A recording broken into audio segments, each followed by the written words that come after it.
Agora o senhor tem 30 segundos para fazer a sua pergunta, candidato. Boulos, a Rede TV foi a única emissora que foi na Suíça entrevistar o delegado Protógenes, que foi deputado federal, que colocou a pauta das urnas eletrônicas fraudulentas, provando. O que você pode me dizer sobre as urnas eletrônicas do nosso país? Olha, Daciolo, e a todos que estão nos assistindo em casa, primeiro eu só queria fazer uma correção aqui. O Henrique Meirelles fez uma insinuação a respeito de trabalho. Quero dizer que eu não sou banqueiro. Eu sou professor, escrevo e ganho minha vida honestamente. Luto ao lado do sem-teto com muito orgulho, há 17 anos, de quem precisa de casa. Estou junto com sem-teto, com sem-terra, só não estou junto com sem-vergonha, como alguns aqui estão. Agora, em relação a isso, Daciolo, as urnas eletrônicas são um sistema que, internacionalmente, não há qualquer tipo de reparo em relação a ele. Eu não tenho por que ter qualquer tipo de questionamento às urnas eletrônicas. Mas nós temos que questionar outras questões da democracia brasileira. Democracia não pode ser apenas apertar um botão a cada 4 anos na urna e ir embora para casa. Democracia tem que ser chamar o povo para a decisão. E é isso que nós estamos dizendo aqui, com plebiscitos, referendos, e o nosso primeiro, em 1º de janeiro de 2019, é para revogar os atos criminosos do governo Temer contra o povo. Seu tempo, candidato, 45 segundos para a réplica. Nação brasileira, pilares da República estão sendo quebrados. Eu estou falando do teu direito da cidadania. O teu voto é secreto, mas tem que haver a contabilidade dos votos. É provado que há fraude sim nas urnas eletrônicas, e eu quero convidar você, nação brasileira, a entrarmos juntos numa ação para que venhamos votar em cédulas. Tem que haver as cédulas, porque senão já está tudo escrito lá no final. Já está tudo programado. Já tem um candidato da nova ordem mundial para entrar no país. E não fique pensando que isso é teoria da conspiração, não. Porque que tinha uma lei federal que era para votar o voto impresso e não colocaram e tiraram ela. Como é que fizeram isso e por que fizeram isso? Vamos votar em cédulas, para a honra e glória do Senhor Jesus. O doutor Alberto Emanuel Albertin Malta, que falará pelo Sindicato Nacional de Peritos Criminais Federais. Vossa Excelência tem até 8 minutos também para se pronunciar e está com a palavra. Obrigado. Excelentíssima presidente, excelentíssimo relator, ministro Gilmar Mendes, excelentíssimos ministros, excelentíssima ministra. Falo em nome do Sindicato Nacional dos Peritos Criminais Federais. A pertinência temática de nossa intervenção vem da Resolução 23.550, editada pelo TSE, que indica quais são as instituições competentes a participar do processo antecipado de fiscalização e auditoria dos programas de computador que compõem a urna. Dentre essas instituições está o Supremo Tribunal Federal e também está o Departamento de Polícia Federal, dentro do qual os peritos criminais federais com especialização em informática são aqueles que têm habilidade para interferir. E o fizeram. Participaram do teste público de segurança do sistema eletrônico de votação. Teste esse que foi composto, talvez, pelos maiores nomes da computação do Brasil. E o resultado foi que esses profissionais conseguiram, sim, encontrar diversos vícios, diversas falhas no sistema eletrônico de votação. A título de exemplo, conseguiram esses profissionais fazerem ataques ao sistema de inicialização da urna. Conseguiram gerar um boletim de urna falso. Conseguiram também obter a chave criptográfica da urna. Conseguiram ainda, e o que é mais grave, recuperar a ordem do RDV, que é o Registro Digital do Voto, e é o que garante o sigilo do voto. E, portanto, conseguiram identificar qual era o primeiro, o segundo, o terceiro voto de cada um dos eleitores. Senhor presidente, o senhor me permite? Eminente advogado, eu queria perguntar a Vossa Excelência se esse é um teste oficial, foi divulgado, sim, quando foi feito, como foi feito, sob os auspícios do TSE. O TSE já porque fez. Queria dizer a Vossa Excelência que quando fui presidente do TSE, isso não significa absolutamente nenhuma antecipação de voto, opinião, nós fizemos uma auditoria pública por meio de edital, com personalidades que testaram a rigidez das urnas e que foram recrutadas, ou se habilitaram, melhor dizendo, a esse teste, pessoas oriundas da academia, das Forças Armadas, particulares.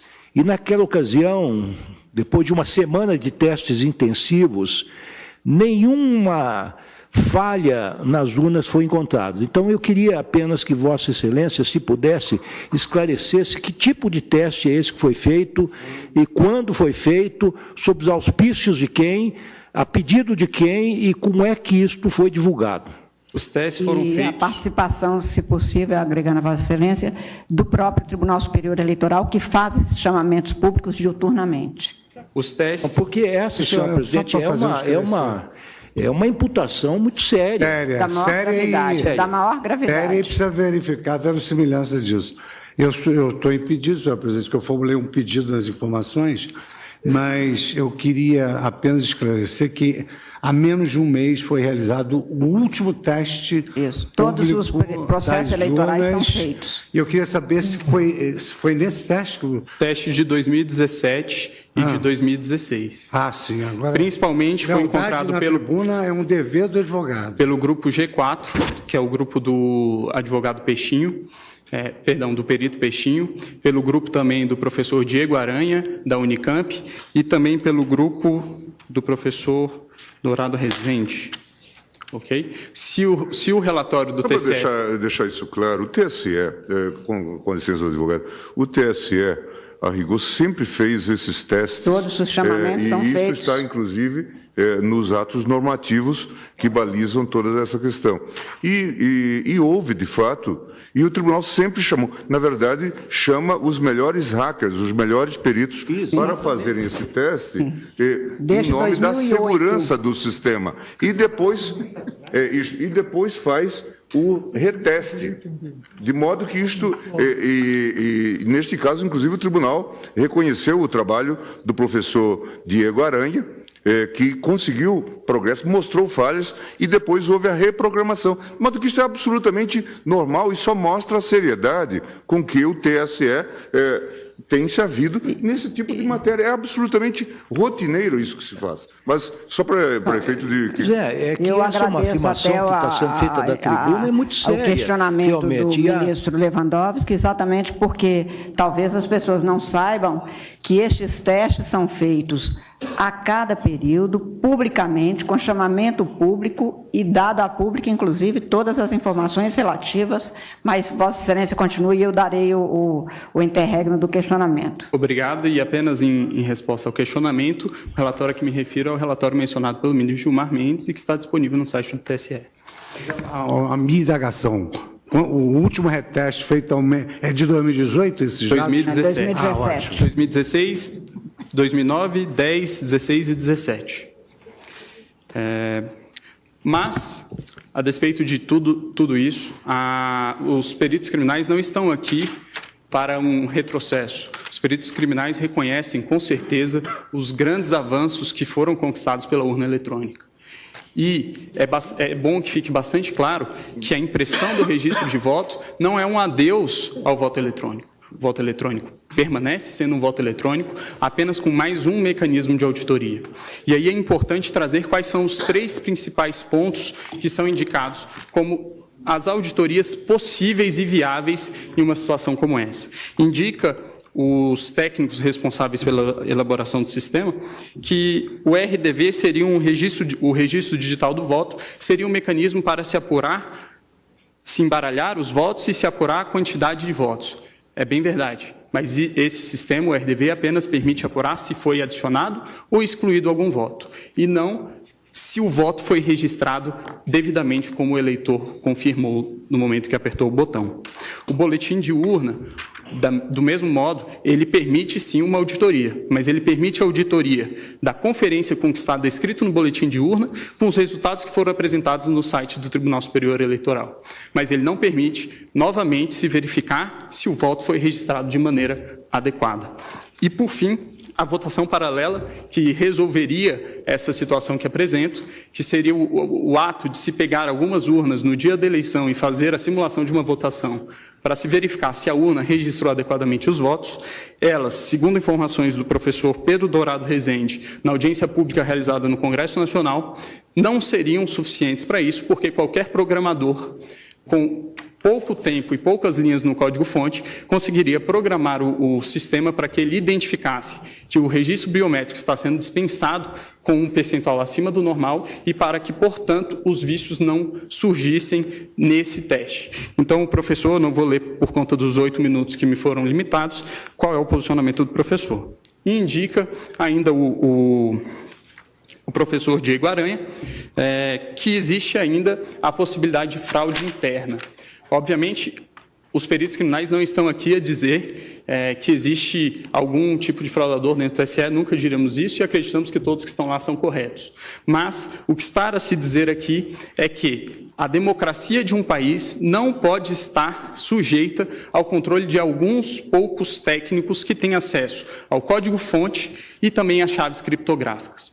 É necessário haver um controle do controlador. Garantir a auditoria ao próprio sistema eletrônico que se pretende ver se está sendo fraudado ou não, é garantir ao fraudador fraudar a própria auditoria.